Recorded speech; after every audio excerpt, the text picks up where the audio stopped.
ప్రమాదాల్లో గాయపడినప్పుడు, పొరపాటున కింద పడ్డప్పుడు ఒళ్లంతా గాయాలవుతుంటాయి. ఇలాంటప్పుడు గాయాల నుంచి తీవ్రంగా రక్తస్రావం జరుగుతూ ఉంటుంది. ఈ విపత్కర పరిస్థితిలో సాధ్యమైనంత త్వరగా రక్తస్రావాన్ని ఆపాల్సి ఉంటుంది. ప్రాణాధారమైన రక్తం కారిపోతున్న కొద్దీ మనిషి మృత్యుముఖానికి చేరువవుతూ ఉంటాడు.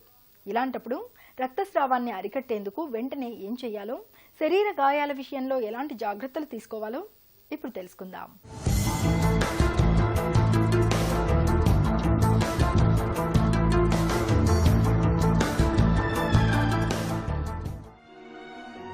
ప్రమాదాల్లో గాయపడ్డప్పుడు, ప్రమాదవశాత్తు జారిపడ్డసేపు గట్టిగా అదిమిపెట్టి ఉంచితే రక్తస్రావం ఆగే అవకాశం ఉంటుంది. రక్తస్రావం జరగటం ఆగిపోయిన తరువాత గాయపడ్డ వ్యక్తిని సాధ్యమైనంత త్వరగా ఆసుపత్రికి తీసుకెళ్లండి.